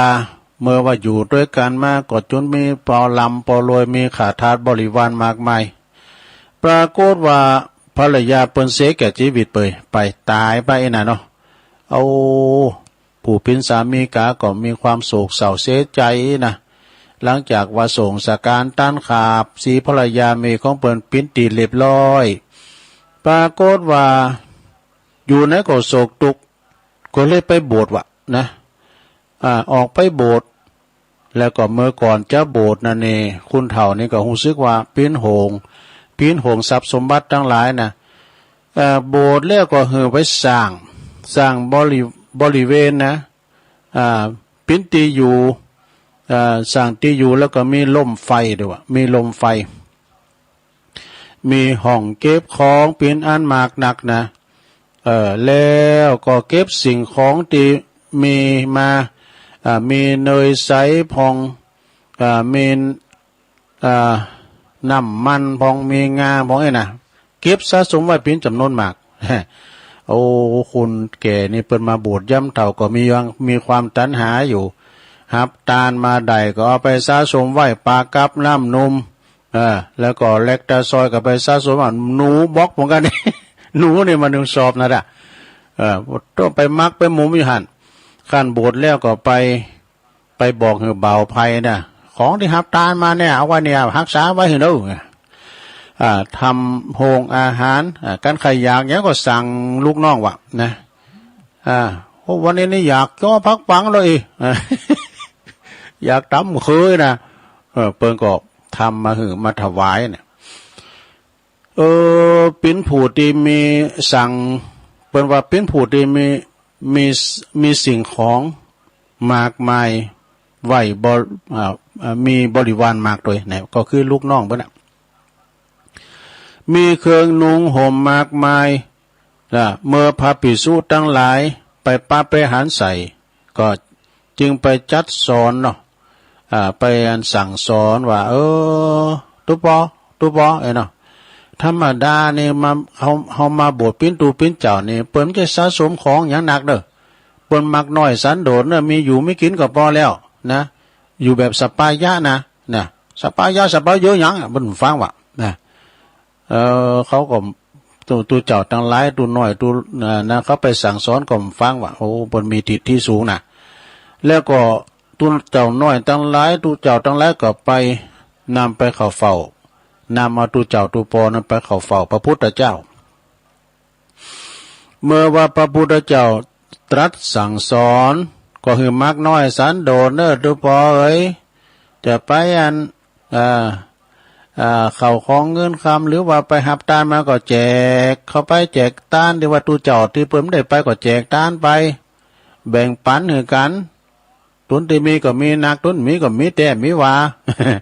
เพิ่นก็สั่งสอนนะคือสันโดษเนอะนะปุตโตตูลุงนั้นลุงตานั้นมีความโกรธเกลียดว่ะมีความโกรธเกลียดว่าขณะพระพุทธเจ้าเพิ่นตรัสสั่งให้มันย่ำฟังแล้วนะตุปอนะมันมีทิศที่สูงเนาะจึงเปยจีวรว่ะเปิดเผยจีวรออกทิ้งหมดว่ะเหลือกับผ้าสบงกินหมดว่ะ ที่สูงแหละเหลือแต่สบงว่ะฮั่นเหลือแต่สบงตัวเดียวบทเปยอกแดงปืนเหลืองว่ะในทำกลางชุมชนนั้นเนี่ยดูชุมชนนะก็เป็นตึงคารวะญาติโยมมีตึงพระคุณเจ้าให้กับเปิ้นสะสมกันเปิ้นมาในท้องที่หันนะที่วัดหันนะเปิ้นหันกับปุโตตุปอนี่อาจารย์ล้ำไข่ดีเนอะเนาะพระพุทธเจ้าก็เลยตรัสขึ้นว่านี่แน่พระภิกษุไหมเธอยังมันเกิดถึงอย่างเมื่อสมัยเธอยังปิ้นนั้น ผีเสือน้ำเนาะเนี่ยเป็นผีเสือน้ำอยู่เมื่อก่อนเนาะคือจัดแล้วเนี่ยก็เดี๋ยวถ้าเราจัดแล้วมันจัดแล้วก็มันฟังเนาะก็ยังแสวงหาฮิริโอตตัปปะเนี่ยฮิริโอตตัปปะนะลงเด้อบัจจัยกะนะบัดนี้เธอจึงทิ้งฮิริโอตตัปปะกะนะยืนอยู่ในท่ามกลางประชุมชนอย่างเนี้ยมันถูกแม่แล้วเนี่ยเมื่อหลวงตาได้ยินได้ฟังคำว่าฮิริโอตตัปปะตุปอนี่ก็มีความละอายว่ะนึกละอายมาจึงยิบผ้าจีวรมานุ่งห่มเป็นอย่างดีแล้วก็กล่าวถวายบังคมลาไปอยู่วัดภิกษุทั้งหลายก็มาความสลังสังกาน่ะพระพุทธเจ้าแย้มมาหน่อยนี่นะเกี่ยวกับอาจารย์แล้วปังหลังเนี่ยเปิ้นปิ้นหยังก่อเปิ้นปิ้นหยังเปิ้นปิ้นผีเสือสมุทรถามน่ะหลวงตานั่นน่ะเปิ้นปิ้นหยังมาก่อนก็เลยทูลถามพระพุทธเจ้าก็เลยเล่าความจริงในอาจารย์แล้วปังหลังกันเนาะเมื่อจัดก่อนโน้นี่หลวงตานี่นะเกิดมาเป็นผีเสือน้ำเฝ้าซ่านน้ำอยู่แห่งหนึ่งนะเฝ้าซ่านน้ำอยู่แห่งหนึ่งได้รับปอนจากเจ้าเวสุวรรณนะเวสุวรรณว่าผู้ตีลงมาในสานีนะถ้าบ่ฮู้ธรรมของเทวดาสองข้อเจ้าจงจับกินเป็นอาหารในเด้อนี่นะต่อมานะตอนนั้นมาก็บ่ว่าผู้ใดลงไปสระน้ำหั่นนะแต่ไปอาจจะไปกินก็ตามเด้อผีเสือน้ำนี่จะถามว่าฮู้จักธรรมของเทวดาก่อนี่นะฮู้จักก่อการไผฮู้จักก็จับกินเสียว่ะแน่ก็ฮู้จักนี่นะอยู่อย่างนั้นตลอดมาตลอดกาลแล้วนะมีคราวหนึ่งเมื่ออันนี้อู่ถึงว่าในเมืองเนาะพระราชโอรสของพระเจ้าปาลานสี3องค์นะองค์แรกนั้นมีชื่อว่ามหิสาสกุมารเนี่ยอันนี้พระราชองค์รสองค์โตนะไอ้เก้าเพิ่นเนาะง่ายๆองค์เล็กนั่นก็ชื่อว่าจันทกุมารนี่เป็นน้องคนที่สองเนาะส่วนองค์รวมนะองค์ร่วมสุริยกุมารนี่เป็นราชโอรสของมเหสีองค์ใหม่เนี่ยเปิ้นมีมเหสีทำคุณนะในการละต่อมามเหสีองค์ใหม่นั้นเปิ้นก็บอกว่าขอราชสมบัติให้แก่พระสุริยกุมารดอกนะโดยว่าเมื่อพระสุริยกุมารประสูติพระเจ้าปาลานสีทรงดีพระทัยเป็นยิ่งหนักจึงได้ตรัสพลั่งออกไปว่าถ้าขนาดนี้ก็บอกเด้อสั่งมาเด้อจะหือหมดอะอีกอะนะพระนางมเหสีก็เลยว่าทูลขอราชสมบัติทั้งหมดให้แก่พระโอรสว่าเนี่ยพระเจ้าปาลานสีก็บอกว่าจะทรงทำอย่างใดเพราะว่าพญากษัตริย์ตรัสแล้วบ่คืนกรรมลั่นวาจาออกไปแล้วนะลั่นพระวาจาไปแล้วก็เลยตกลงโอเคเนี่ยตกลงว่า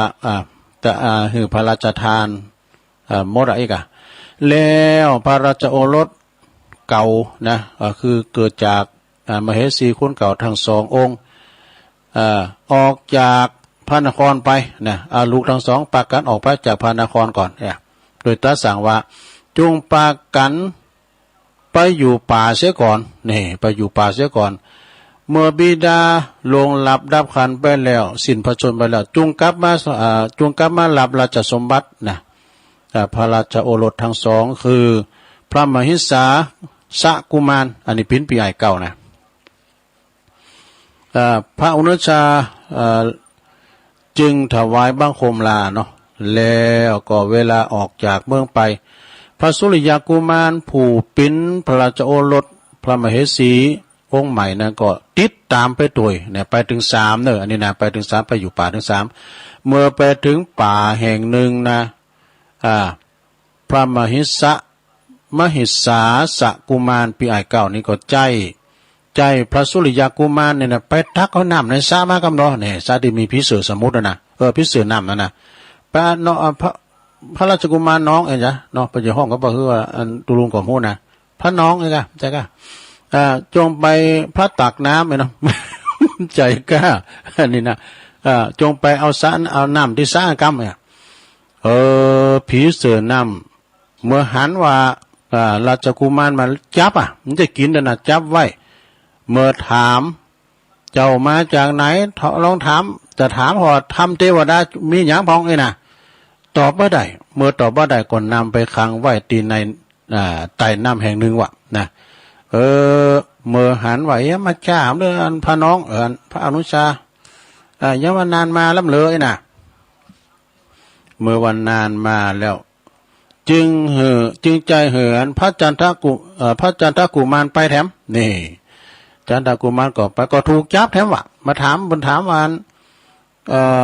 พระทำเทวดาอย่างมันได้ก็เลยจับไปขังทีเดียวกันเจ้ามหิสาสากุมารเนี่ยปีไอเก่าเนี่ยจึงนึกพระไทยนะนึกพระไทยแล้วก็เสด็จไปเองนะเมื่อไปดูตรวจดูรอยเท้าของสระน้ำนั้นก็หันมีแต่สระน้ำเตียก็หันมีแต่รอยเท้าสัตว์ทั้งหลายนะลุงทั้งรอยคุณป้าผลขึ้นถึงรอยสัตว์เป็นอันมากมายวะบาหันไม่ลอยขึ้นแล้วมีก็ห้อยลุงจากห้อยลุงไปที่สระน้ำนะคงจะเป็นผีเสือน้ำอยู่รักษาสระน้ำนี่เป็นแน่นอนเน่เปิ้นหู้เนาะไอ้เก้าเปิ้นหู้นะจึงได้ขึ้นธนูยืนคอยดูอยู่เมื่อว่าผีเสือน้ำนั้นได้หันอย่างนั้นแล้วจึงจำแรงแปลงกายนะแสลงกายมาเป็นพราหมณ์เป็นพราหมณ์ป่าเข้ามาถามว่าเหตุใดมานพจึงบ่ลุงไปตักน้ำตีในสาหันนะไปเอาเงาโบมากินดอรอเพิ่นไปไปเก็บเอาเงาโบในสาหันเด้อนะแต่พอพระกุมารได้หันก็ฮู้ได้ว่าโอ้อันนี้มันใจคุณอันนี้มันเป็นผีเสือน้ำไหมกะนะเปิ้นฮู้หรอกจึงถามว่าเจ้าเป็นคุณจับน้องใจเฮาไป2คุณแม่นก่อนี่น่ะผีเสือสมมุติก็ตอบว่าแม่นแล้วข้าพเจ้าเนี่ยนะจับเอาน้องของท่าน2คุณน่ะไปขังไว้เหตุว่ามันบ่ฮู้จักธรรมของเทวดาไอ้เนาะ จึงถามอ้ายไปก็เลยถามว่าผีเสือน้ำนั้นต้องการธรรมของเทวดากะอย่างนั้นหรือไอ้น่ะ ผีเสือน้ำก็บอกว่าแม่นแล้วข้าพเจ้าการไผตอบได้ข้าพเจ้าจะจับกินเมื่อไหร่น่ะพระสุริยะเปิ้นพระอ้ายเก่าเปิ้นก็อันจึงถ้าอย่างนั้นนะเฮาจะขอจักแสดงให้ท่านฟังก็แล้วกันผีเสือสมมุติก็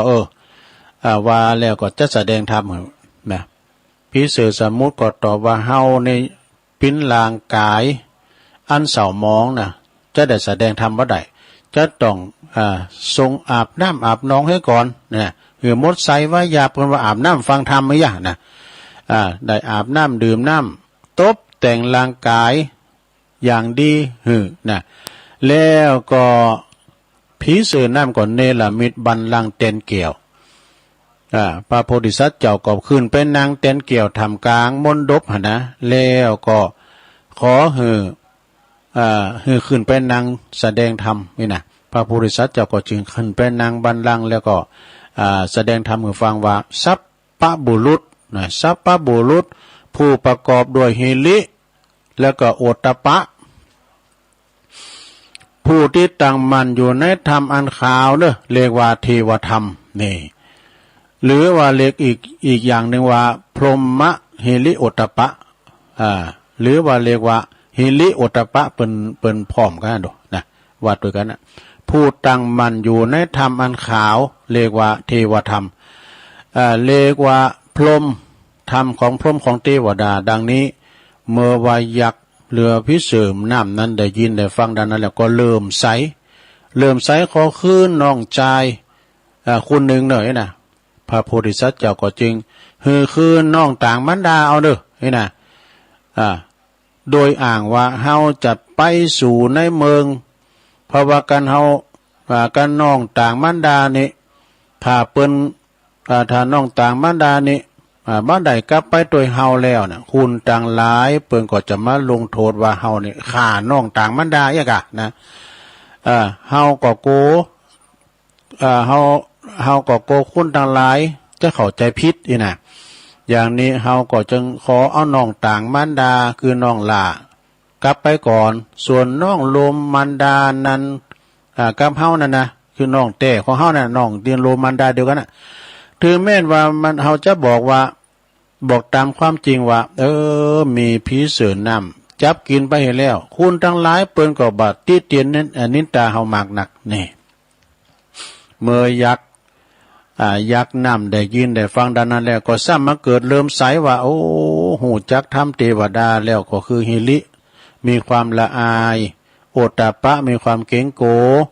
โดยจึงได้คืนน้องจ่ายตึง2 องค์เลยเนี่ยคืนถึงสององค์แล้วก็ยอมเป็นศิษย์ยอมเป็นลูกศิษย์ของงานพระโพธิสัตว์เจ้าตั้งอยู่ในศีล5แล้วก็ระวังรักษาพระราชกุมารทั้ง3 องค์นี่แน่ก็คือว่าไปรักษาเพิ่นนะอยู่ในป่าต่อไปนะอยู่ในป่าต่อไปเมื่อพระราชบิดานะเปิ้นสวรรค์เสด็จสวรรคตแล้วพระโพธิสัตว์เจ้าจึงปาอนุสาทั้ง2กลับบ้านกลับเมืองไปนะแล้วก็ทรงปาผีเสือน้ำนั้นไปตัวนี่เมื่อกลับมาถึงบ้านถึงเมืองแล้วก็ได้เสวยครองลาดแล้วก็ได้พระราชทานพระจันทกุมารเป็นนายกมาใจเป็นอุปราชนายกมันไม่มีอย่างใดก่อนเป็นอุปราชเนอะแล้วก็พระสุริยกุมารนี่ได้เป็นเสนาบดีเนี่ยแล้วก็ยักษ์พิเศษน้ำนั้นนะพระราชทานโซนอุทยานเป็นที่น่าลื่นลมแห่งหนึ่งนะแล้วพระราชทานลาบสักการะปูจาแก่พิเศษน้ำเป็นอันมากหนักเนี่ยในกาลต่อมาพิเศษน้ำนั้นก็ได้มาเกิดเป็นพระหลวงตาหลวงตาเขาบ่ลืมหมดนะ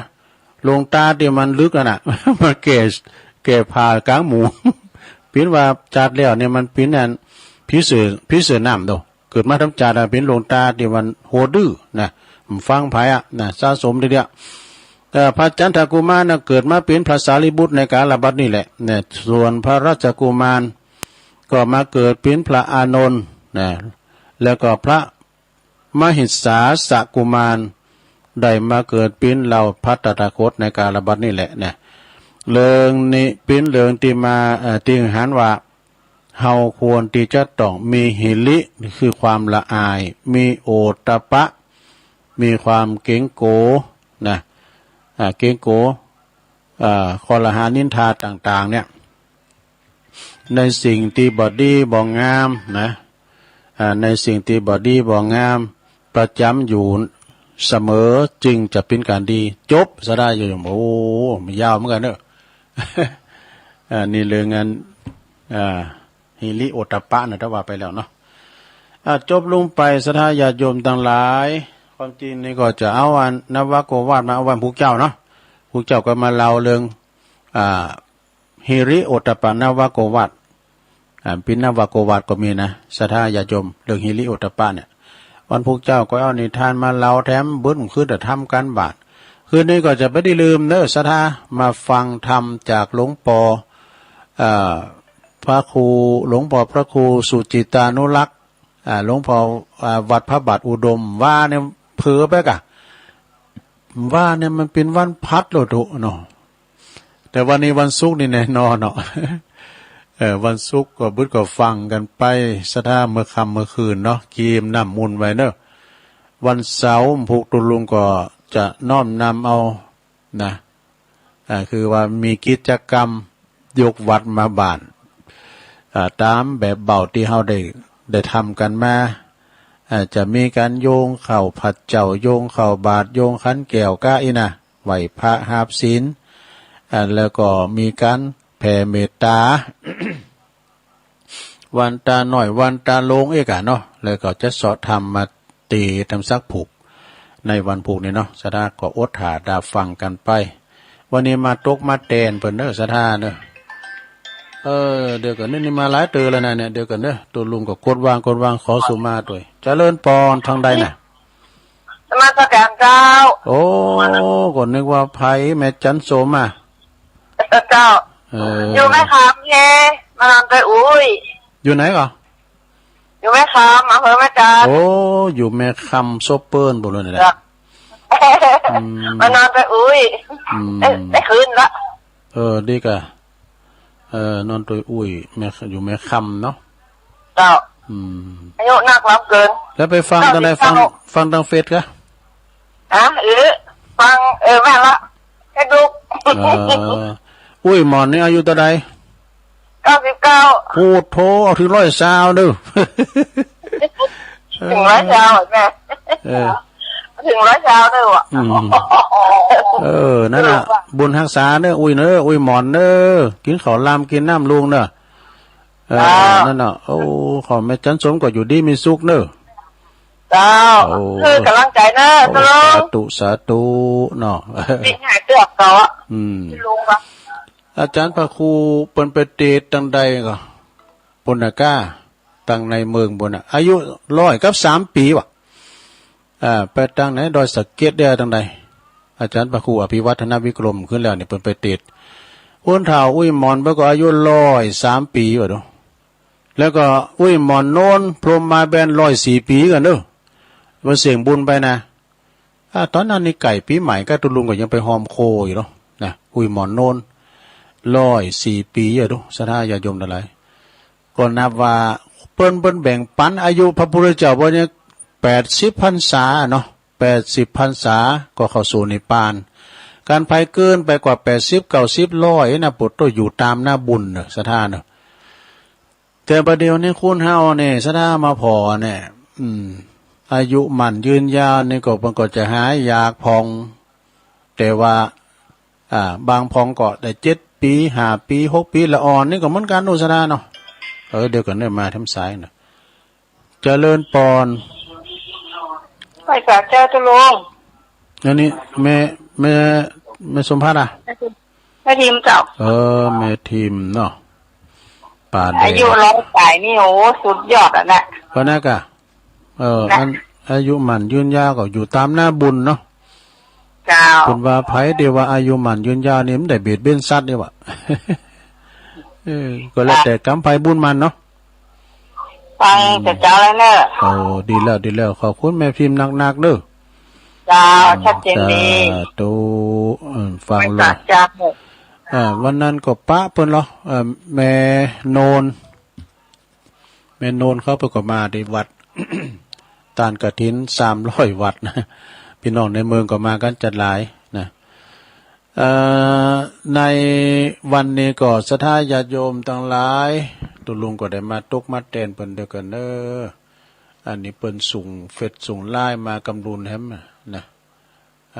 ก็ขอบคุณเด้อตังแม่หลงสายฝนจันกุลณะน้องผาขาวแม่นนศิริหินเขียวนี่นะแม่จันสมโบกก้างสันกำแพงพี่ใหญ่บรรจงการท่าวงอันนี้ตัวแทนนำดิบเหนือก็ขอบคุณเด้อตีส่งตั้งลายมาเอาละเริ่มแผ่วปลายแล้วเนอะศรัทธาญาติโยมก็ขออันโทนสายส่งแหลกก็มีน้องเบี้ยวเปิ้นฟังอยู่แล้วก็2ก็แม่ละอ่อนคงเป้าเนอะหมู่15อังคลักษ์เนอะฟังกันอยู่นะคุณแม่แม่ละอ่อนแล้วก็แม่มาริวันพี่ข้องานแม่อายแม่ติ๋มนี่อยู่บ้านอุโมงค์เนอะอยู่ไกลๆกับบ้านแม่บุญโดนแม่อุโมงค์นี่อยู่ละปูนนะข้ามไปทำหน่อยก็คงจะเป็นอันบ้านเนี่ยเนาะบ้านเนี้ยก็บ้านโปรเล่งเทิงก็ บ้านปากกองสารปีเนาะแม่โบพัดกุหลันอันนี้ก็อยู่ต้นซ่านฝางแม่สุกแก้วสีโพธารามจากสารปีแม่บุญพินโคตจากแม่ลิมเนอะแม่นางอวนล่องกองเข่าเนอะล่องกองเข่าก็สันกำแพงแม่จันสมเนอะแม่จันสมมณีจักนะกันเนาะเปิ้นอยู่กับแม่เปิ้นอายุ99 ปีแล้วนะโอ้อายุมันยืนยาวนะอุ้ยเนอะกินข้าวหลายๆกินข้าวนักแล้วก็อยู่ที่สุขภาพ เปิดถ้ามาเปิ้นฟังเด้อแม่จันสมเด้ออายุ99ปีแล้วเด้อแถมปีน่ะถึง100แล้วนะขอมาถึง120นะแม่เด้อแม่ทิมป่าแดดได้11สายเนาะสดาญาติโยมทั้งหลายในเมื่อว่าเปิ้นนั้นบัดโทรมาตุลุงก็จะประคับประคองเอานี่มาว่าทำกรรมหนึ่งก่อนสดาญาติโยมทั้งหลายที่ว่าเจ้านั่นน่ะ ทุกกะคือหมดสองเจ้านี่ก็ว่าวันละแล้วก็ทำเป็นโลกกบาลคือคุ้มของโลกสองอย่างนี่มีอย่างพองที่เฮาวามเจ้านะกะธรรมของเทวดาฮิริคือความละอายแก่ใจสองโอตตัปปะคือความเกรงกลัวนี่เพิ่นบอกว่าฮิรินั้นมีความละอายแก่ใจนะอันจะนำนะอันจะนำอันจะประพฤติความชั่วทั้งปวงนี่เบิ่งประพฤติความชั่วทั้งปวงโอตตัปปะก็คือความเกรงกลัวต่อบาปทุจริตนี่อันจะเกิดจากการประพฤติชั่วทั้งปวงบุคคลใดผู้มีฮิริโอตตัปปะยอมทำให้สังคมสงบสุขปราศจากการเบียดเบียนซึ่งกันและกันนี่ฮิริโอตตัปปะนี่ก็คืออยู่ในจิตในใจนะลงเด้อเนี่ยเตียนพิเศษนำวันวามเจ้านะกะหลวงตาที่เปิ้นบทยามแก่เนาะฮิริคือความละอายแก่ใจเป็นธรรมเทวดาโอตตัปปะคือความเกรงกลัวมันกูกันทั้งกูหนึ่งเนี่ยทำให้งามสองอย่างนี่งามอย่างใดพองหนึ่งขันติคือความอดทนสองโสรจะคือความเสงี่ยมอันนี้เมื่อก่อนนี่ต้องได้กำปากแล้วนะสะทะเมื่อก่อนนี้นักธรรมจันตรีนี่นะต้องได้ปิ้นหลิมเลยนะวาโกวาดเนี่ยนะขันตินี่คืออย่างขันตินี่ก็คือความอดทนต่อความลำบากตรากตรำทุกขเวทนาความอดทนต่อความเจ็บใจอดทนต่ออำนาจกิเลสนี่สะทะเนาะคือหมายความว่าขันติเนี่ยอดหลายอย่างนะอดต่อการต่องานอดต่อความทุกขเวทนาในโรคภัยไข้เจ็บมาเบียดเบียนนี่ก็ดีนะมีความอดทนต่อโรคภัยไข้เจ็บมาเบียดเบียนแล้วก็แถมกรรมหนึ่งนะ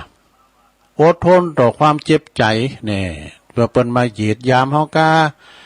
เฮาก็มีความอดทนแต่เน้อนะอดทนต่อความเจ็บใจแล้วก็อดทนต่ออำนาจกิเลสต่างๆโดยนี่ขันตินี่นะจะได้หลายอย่างอดเอาเนอคุณทำเก่าเพราะว่าคือหลงอด3เตอปิ้นพระเจ้าอดเก่าเตอปิ้นมหาเศรษฐี ยังจำคุณเฒ่าคุณวานะก่อนนะเนาะขันติคือความอดทนนะโยมเนอโสรจะก็คือความแช่มชื่นเบิกบานบ่วิตกวิจารกับการดูหมิ่นถิ่นแครนใดๆนี่นะสดาขันติกับโสรจานี่นะประหนึ่งอาภรณ์ประดับใจเนอะทำให้ใจงามยอมทำให้ได้รับการยกย่องสรรเสริญในตีโทไปนี่สดาขันตินะมันหลายอย่างนะโสรจานี่เปิ้นเอามาประกบกันเดี๋ยวมาประกบกันนะสดาญาติโยมทั้งหลายเอาแถม2ข้อมันมีทั้ง2ข้อสุดท้ายนะก็เดี๋ยวจะเป็นติกาคือหมวด3ทุกกะคือหมวด2แถม2ข้อคือบุคคลหาได้ยาก2อย่างนี่สดาบุคคลหาได้ยาก2อย่างมีอย่าง1บุพการีบุคคลผู้ทำอุปการะก่อนนี่2กตัญญูกตเวทีบุคคลที่ผู้รู้อุปการะที่ท่านทำแล้วและตอบแทนนี่คือบุพการีในหูกุลเปิ้นนะกตัญญูกตเวทีนี่ก็คือคิดจะตอบแทนบุญคุณเปิ้นว่านะอันนี้นี่เป็นข้อสำคัญกำแล้วบุคคลใดก็ตามจะเป็นใหญ่เป็นโตนะเป็นผู้นำระดับหยังก็ตามถ้าขาดความกตัญญูปะนะหยุมได้มึนเนอะนะมีความเรียกว่ามีความกตัญญูต่อบิดามารดาก็นะลบหลู่บุญคุณทานก็นะหยุมได้มึนเป็นหยังก็ตามเป็นว่าบุคคลผู้เป็นบุพการี1นะบุคคลผู้ กตัญญูกตเวทีหนึ่งเป็นบุคคลที่จะทำหน้าที่ต่อกันให้สมบูรณ์ได้ยากเนาะเพราะต่างฝ่ายยังมีตัณหาครอบงำจิตใจอยู่นะผู้เป็นบุพการีก็อาจจะทำหน้าที่บ่ครบถ้วนและผู้ที่มีหน้าที่กตัญญูกตเวทีก็อาจจะทำหน้าที่บ่สม่ำเสมอเนี่ยสะได้อย่าจมตะไลความกตัญญูกตเวทีนี่เราจะมาเล่ากันในบทโทอย่างปอแม่เอกอะนะบุญคุณปอแม่เนี่ยไผจะไปลืมบุญปอแม่เนอะนะเนาะคุณปอนี่มีอยู่21นะหลงคุณแม่มี12บางคนนี่เกิดมากำกุลเป็นลูกกุลปอแม่เป็นคนเดียวเกิดมาแล้วก็ได้มาตอบแทนนะมีหันลายตุลุงเคยเล่าแล้วกันเนาะแม่นางนั้นเปิ้นฝัน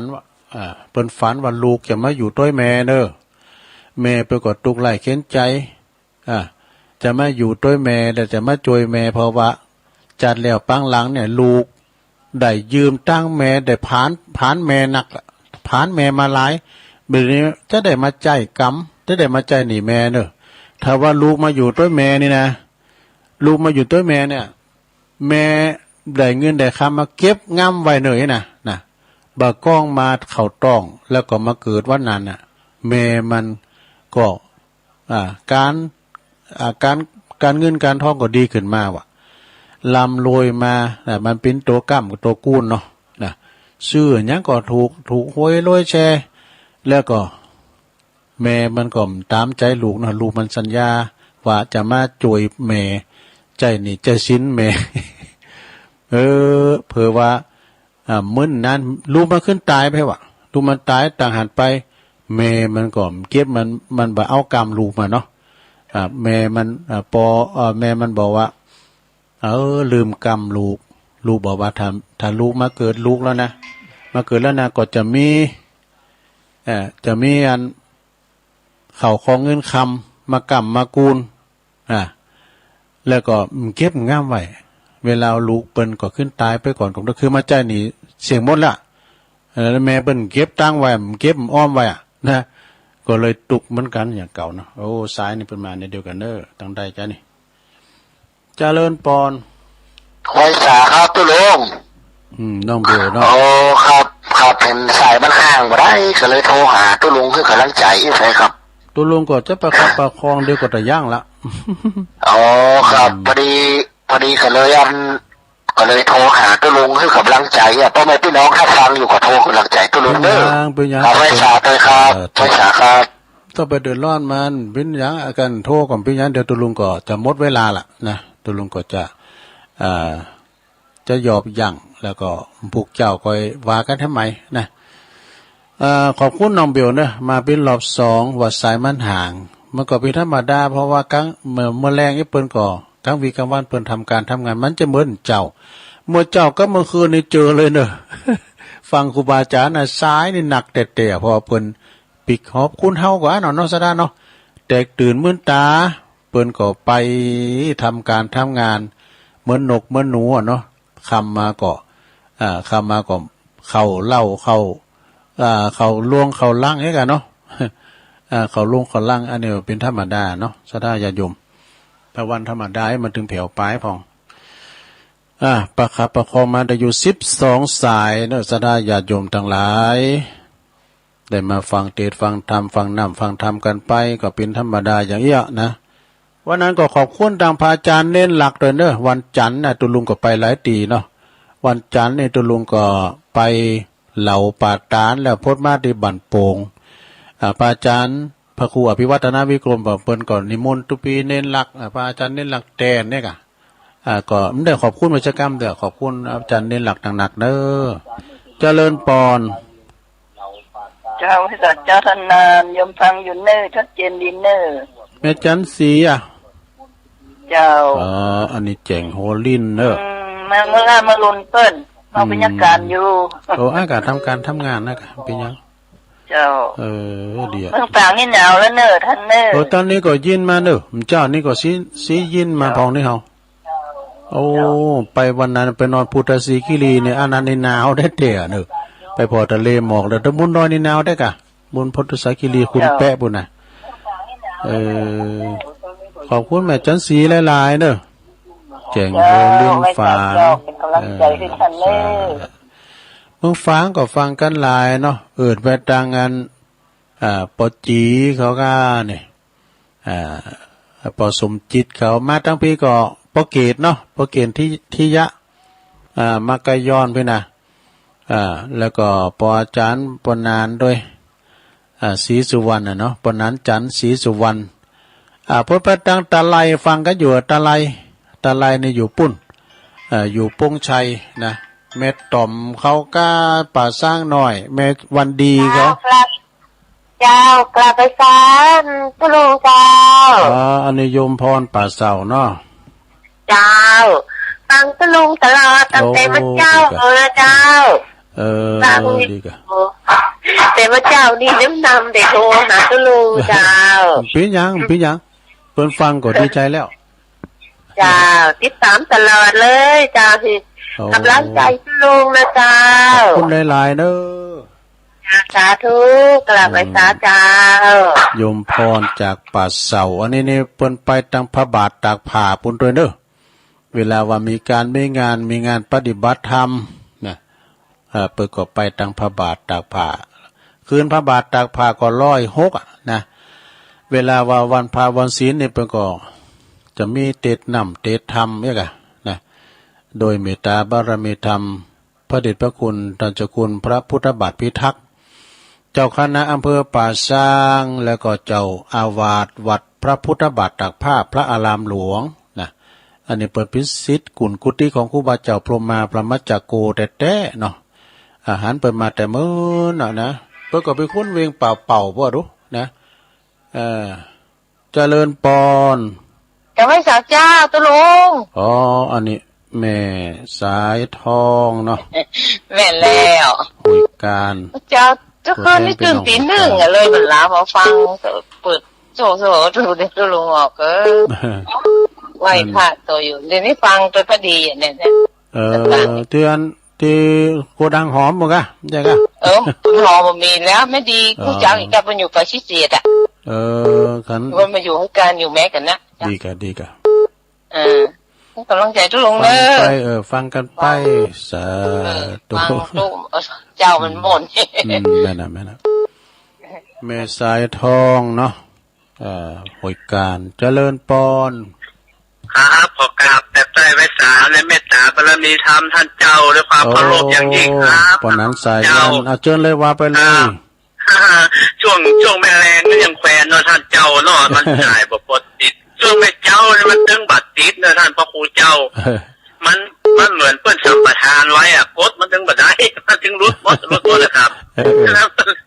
ปิ้นเป็นขาประจำเปิ้นเลยสัมปทานไว้นะท่านเจ้าผู้เล่นบ่ได้นะครับแต่มันจะแต่งเอานะท่านเจ้า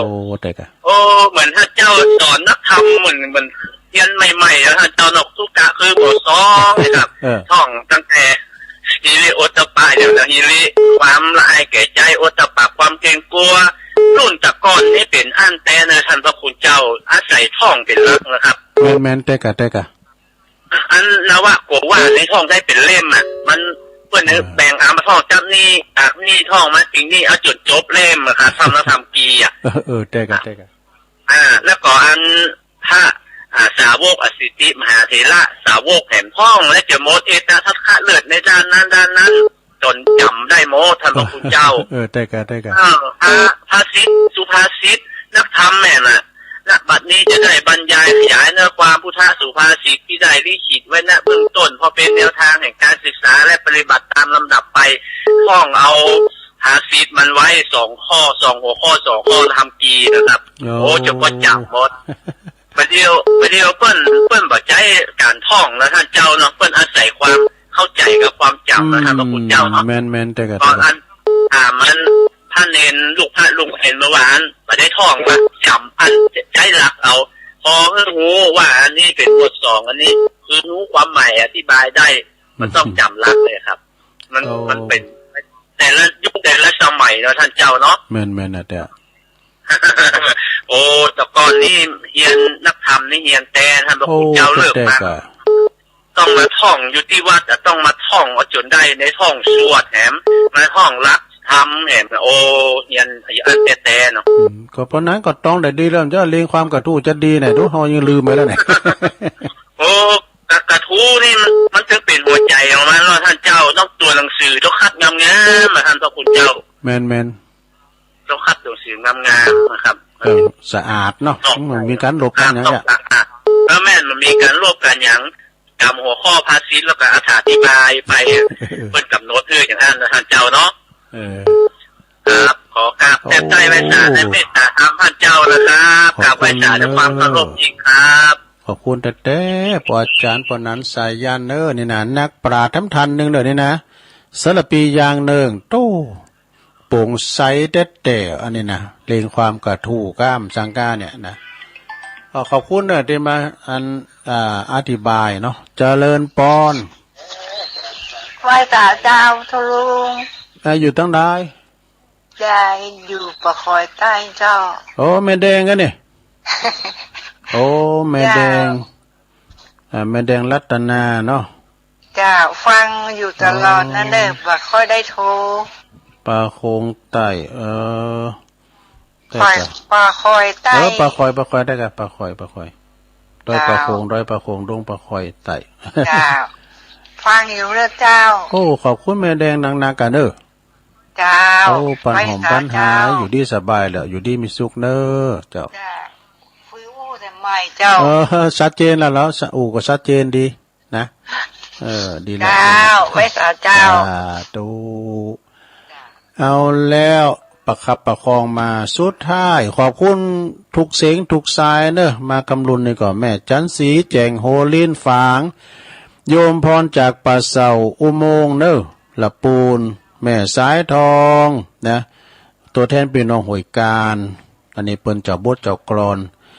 ปนนั้นสายยันสารปียางเนิงโตสุดยอดอันนี้นะเปิ้นมาเขาคิดธรรมะมาฟื้นฟูนะการแต่งคนเลี้ยงความกระทู้กันนะโอ้อันนี้เปิ้นนักปราชญ์แต่ต้องขอบคุณมานะโอกาสที่นี้เป็นอย่างสูงตัวแล้วก็แม่แดงรัตนาปลาคอยไต่ตัวตีใดอันนั้นมาเนาะขออนุโมทนาได้อยู่17 สายก็พอดีอยู่เนาะ17 สายก็พอดีอยู่วันพุธก็มาฟังกันให้ใหม่ตอนเมื่อเจ้าก็ตามเคยตั้งแต่ตี 3เป็นต้นไปอันนี้ตุลุงก็มาตกมาแตนเบิ่นอาจารย์พระครูอภิวัฒนวิกรมเป็นรายการเปิ่นไปคุมสอบสนามหลวงแต่ได้ก็ผิดพลาดประการได้ก็ขอสุมาอภัยครับพี่น้องศรัทธาญาติโยมเนาะเราทำผิดถูกปองกายนะก็เป็นรายการเปิ่นก็กลัวงานเปิ่นเสกเพราะว่าเปิ่นเป็นผู้ที่บรรยายแต่ตุลุงเอามาทำมาเทเองเนาะก็ได้ก็ฟังรายการต่อไปในเมตตาธรรมอาจารย์พระครูไพศาลเนาะวัดทุงปากเกตจ้ะจะแม่นกับว่าผู้หมดชัยพรนะเดี๋ยวก็ถาดฟังเนาะสตาเนาะตุลุงนำรายการจากลาสตาไปก่อนอยู่ดีมีสุขอายุมันขวัญยืนมีจุกมีใจเหมือนการกูก่อกูคนจัตตาโลธรรมาวัฏันติอายุวันโนสุขังปะลัง